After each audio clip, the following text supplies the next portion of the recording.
Justin ട്രൂഡോയ്ക്ക് ശേഷം ഇനി കാനഡയെ നയിക്കുക Mark Carney.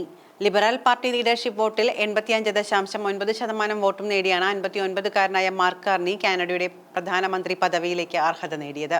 Bank of ഇംഗ്ലണ്ടിന്റെയും bank of കാനഡയുടെയും മുൻ ഗവർണറായിരുന്നു കാർണി. മികവാർന്ന ഒരു രാഷ്ട്രീയ പശ്ചാത്തലം പറയാനില്ലാത്തയാളാണ് ഇദ്ദേഹം. ട്രൂഡോയുടെ കീഴിൽ ഡെപ്യൂട്ടി പ്രധാനമന്ത്രിയായിരുന്ന ക്രിസ്റ്റ്യ ഫ്രീലാൻഡിനെയാണ് മാർക്ക് കാർണി പരാജയപ്പെടുത്തിയത്. അമേരിക്കൻ പ്രസിഡന്റ് ട്രംപിൽ നിന്നും കാനഡയ്ക്ക് നേരത്തെ നിരന്തരമായി ഉണ്ടാകുന്ന ഭീഷണികൾക്കെതിരെ കൃത്യമായ തന്റെ നിലപാട് വിജയശേഷമുള്ള പ്രസംഗത്തിൽ മാർക്ക് പ്രഖ്യാപിച്ചു. അമേരിക്കക്കാർ നമ്മുടെ വിഭവങ്ങൾ വേണമെന്ന് ആഗ്രഹിക്കുന്നു. നമ്മുടെ വെള്ളം, ഭൂമി, രാജ്യം ഇതെല്ലാം അവർ ആഗ്രഹിക്കുന്നുണ്ട്.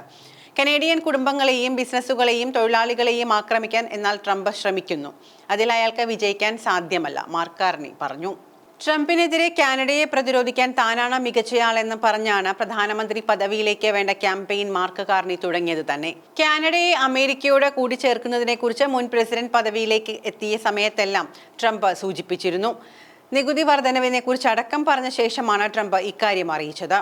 2008-2009 സമയത്ത് ആഗോള മാന്ദ്യം ശക്തമായപ്പോൾ ബാങ്ക് ഓഫ് കാനഡയെ നയിച്ചത് മാർക്ക് കാർണിയായിരുന്നു. 2016 ബ്രെക്സിറ്റ് വോട്ടിങ്ങിനെ തുടർന്ന് രാജ്യത്ത് പ്രക്ഷുബ്ധമായ അവസ്ഥ നിലനിന്നപ്പോഴും ബാങ്ക് ഓഫ് ഇംഗ്ലണ്ടിനെ നയിച്ചതും മാർക്ക് കാർണിയാണ്.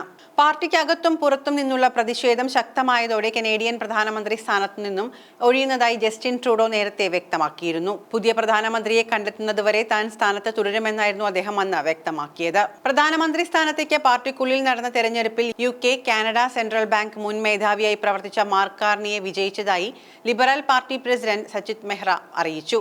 ട്രൂഡോയ്ക്ക് ശേഷം ലിബറൽ പാർട്ടിയുടെ നേതാവാകാൻ സാധ്യതയുള്ളവരിൽ മുൻപന്തിയിലായിരുന്നു കാർണി. 2008 മുതൽ 2013 വരെ ബാങ്ക് ഓഫ് കാനഡയുടെ 8ാമത്തെ ഗവർണറായിട്ടാണ് അദ്ദേഹം സേവനമനുഷ്ഠിച്ചിട്ടുള്ളത്. 2011 മുതൽ 2018 വരെ ഫിനാൻഷ്യൽ സ്റ്റെബിലിറ്റി ബോർഡിന്റെ ചെയർമാനായും അദ്ദേഹം പ്രവർത്തിച്ചു. 2008 സാമ്പത്തിക പ്രതിസന്ധിയുടെ കാലത്ത് കാനഡയെ പിടിച്ചു നിൽക്കാൻ സഹായിച്ചതിലൂടെയാണ് കാർണി പ്രശസ്തി നേടുന്നത്.